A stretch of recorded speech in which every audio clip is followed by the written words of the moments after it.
Okay, welcome to my shed. Today we're going to be reviewing the Kiprun Kd900X.2 after 50 Ks of running over the past couple of weeks. Use this on some harder, faster interval sessions, a couple of easy runs, warm up and cool down to see how it goes at a couple of different paces. We're now ready to share my full thoughts. As always, we'll run through things from top to bottom, chat about the price point, a few comparisons lined up also, and we'll try to get to the bottom of where this shoe can fit in your rotation, whether it's worth picking up for yourself.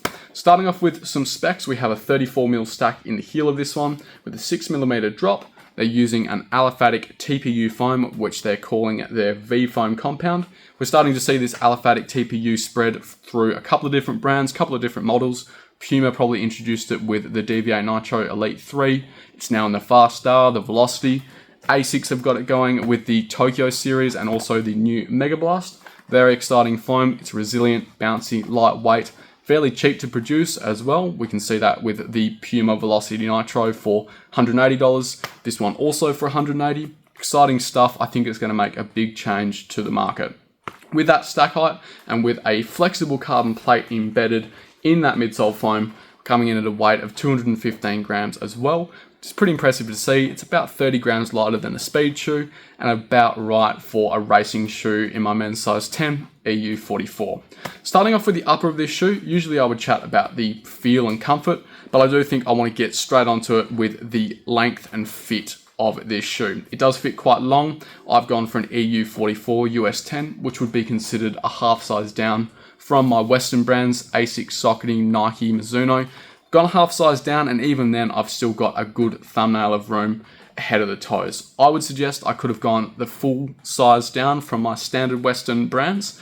I would suggest most people should go the half size down at least, just to stop having so much room ahead of the toes that you slide around or can't get a proper lockdown. The width I would say is about standard though, so you can still get a pretty good lockdown through the midfoot eyelet chain. Even if you do end up with a little bit too much room, I would suggest going on the website, plugging in the length of your feet and getting the proper conversion to get the right size. In terms of the actual upper though, very breathable, flexible material, no overlays through the midfoot or forefoot. It's a very simple setup. A bit of padding in around the heel counter. Does remind me a bit of the Metaspeed Tokyo uppers.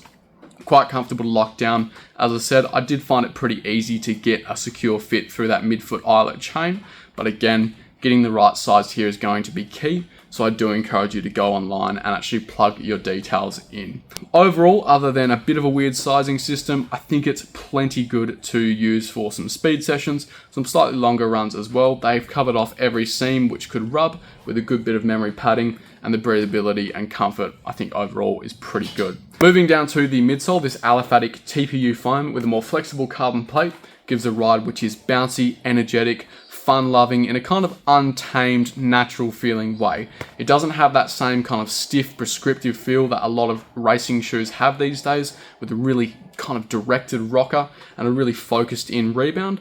It feels more general in the way that it bounces you around. It doesn't demand that you run in a specific way, and I've found that to be really fun over a variety of sessions, variety of paces, almost turning this into more of an all-rounder than the initial speed and racing shoe that I thought it was going to be. It is definitely fast, don't get me wrong. It performs on the same level as an A-grade super shoe in my opinion. The rebound here is fantastic, but with the flexibility of the plate, with more of a simple geometry and a pretty simple midsole base of support as well, with no cutouts, nothing crazy going on, I do think you can use it for some daily training paces, getting into long runs as well, with the foam having a bit of a different attitude depending on the amount of force that you're putting into it. At daily training paces, when you're just ticking along, I think it's got a bit more squish and a bit more of a consistent rebound, but as soon as you really start to step on the gas, the faster and harder you hit it, it just kind of equals whatever you put into it, which is really, really fun to feel. Hitting those top end intervals, this felt really, really good. I think this could be on par with one of the most versatile shoes that I've tried. A lot of the shoes like the EVO Outsole or the Novablast, there is a bit of a trade-off at some point where it might feel a bit too soft for the long runs, but it feels quite nice for the daily training, or maybe it feels good for the speed sessions, but then, you know, it doesn't really have enough forgiveness for the really slow recovery runs. This shoe I think is finding the best balance of all of those different components, probably leaning more into the speedier side of things, but it's doing a really good job of balancing those out. I think this shoe has the potential to be extremely popular. It just needs a bit more recognition from people who don't really look outside of the top 5 or 6 big brands. Really fantastic performance here. You could pick it up as an EVO SL competitor. You could pick it up as a dedicated speed shoe, which gives you that super shoe feel without the flexibility and prescriptive sensation that you get from your top end racing shoe. Also price point advantage there as well. Or you could pick it up as a first time racing shoe, honestly, if you don't enjoy that kind of, stiff, harsh, aggressive feel that you're going to get from other racers and want something which is a bit more simple, dialed in, lower stacked, more affordable as well. First time racing shoe up to the half marathon distance, this could do a fantastic job. I'll chuck a conversation point on the back of this one as well. I think there will be a few people who turn their noses up at the idea of a carbon plated all-rounder alongside an EVO SL or a megablast. I think that kind of speaks to the dogmatic nature of the discussion around carbon plated or plated shoes. I have a lot of people coming in store or chatting to me online, and they're so focused on either not training in carbon or they desperately want a carbon shoe. I just don't think they really understand the nuances of how shoes are created. You have so many different types of plates: carbon, plastic, TPU, nylon plates as well, different types of foams, different geometries. It's just no longer as simple as saying, I want a carbon shoe, or I don't want to train in a carbon shoe, when you don't really understand the nuances of what these different features can mean. You can have a really stiff rocketed carbon plate, you can have a shoe which is extremely flexible, which has a carbon plate, and you can also have unplated shoes which are just as stiff as if they were. Some people will proudly get online and bash a shoe like this while training in a megablast, which is more similar to a racing shoe than it is to the traditional flexible daily trainer. I just think there's a lot of people out there who are so overcommitted to the outdated dogma around plates and training that they don't actually think about the nuances of other features that play into how the shoes interact with our body and with our biomechanics. Are you against carbon plated shoes because of the focus on stiffness, rockering, offloading the ankle and calf, and maybe loading structures further up the chain? Or are you just focused on the dogma, the term, the name of carbon and plates, and what that maybe used to mean? Just have a think. Just wanted to point that out. This is more flexible, more adaptable. I get more ground feel out of a shoe like this than an EVO SL or a megablast. So maybe it's not as simple as saying that a carbon plated shoe can't be trained in. Anyway, moving down to the outsole, we've got a CPU rubber here, pretty much full coverage with one separated pod in the heel, although it is quite wide, so I'm pretty confident it's not going to rip off in the way that some racers and trainers do. So far the grip has been superb, even in some wet weather conditions, though I would say that I am seeing a little bit more premature wear on the outside edge than I would like to see. To be fair, I have been using this for harder paced intervals than some shoes, so it's not really fair to give it a 1-for-1 with a daily trainer where I'm just ticking along, compared to this where I'm really supinating quite hard and crashing into that outside edge, but I am seeing just a touch more wear down than I would like to see. 50 Ks in, I would expect to get about 500, 600 Ks out of this. The grip is good. CPU has a pretty good reputation. Can't really comment too much more than that. I think it's going to be okay, maybe not spectacular though. Coming around to the price point here in Australia, $180 is fantastic. That puts it at about $60 to $100 less than the standard speed trainer, and at least $200 less than the equivalent race shoe. Top line technologies, aliphatic TPU, it's got the versatility. I think the durability is going to be enough that you can get more than your value's worth out of it. Just proves that you can make some pretty simple, fun, engaging shoes and not charge an arm and a leg for it. Rushing through a few comparisons to round this one out. The first one I want to chat about is the EVO SL in terms of that versatile all-rounder. The EVO SL is about the same weight, maybe a touch heavier. It's definitely more rocketed, definitely a bit more stiff with the Light Strike Pro underfoot.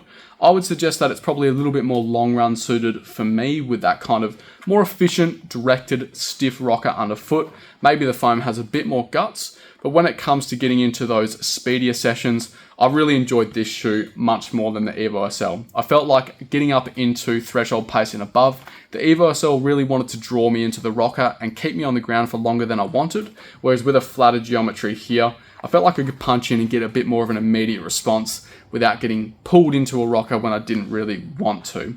I think the lockdown and stability of this shoe is a touch better as well, slightly lower stacked, and I think the upper, although maybe potentially a bit more snug, so it might not fit more feet, I do think it holds you on the platform just that little bit easier. Both are great shoes, to be fair. $180, $240, not a huge difference in value there. I would suggest going for the KD if you want a bit more pace in your all-rounder, or you just want to pace your shoe full stop. It's got a bit more rebound. I think it's a bit more agile, but if you want a bit more of a long run focused shoe, just tick the legs over for daily training paces. I think the EVO SL is a little bit more focused into that zone for me. Although it does still have pace, for me, I found it to be a little bit more consistent for those daily training paces. Second one is the Deviate Nitro Elite 3 from Puma. This reminds me of a more flexible training focused version of that shoe.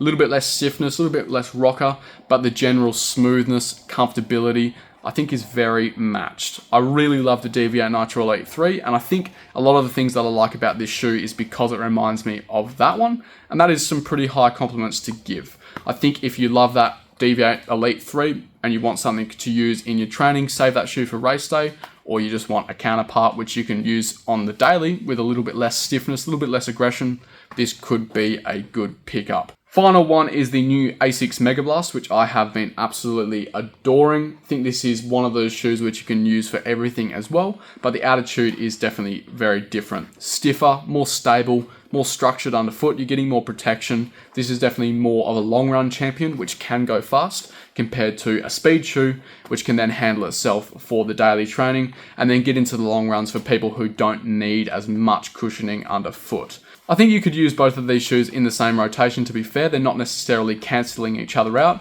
You could lean this more into the speedier end of things with a bit of daily training compared to longer runs, again, overlapping with that daily training zone.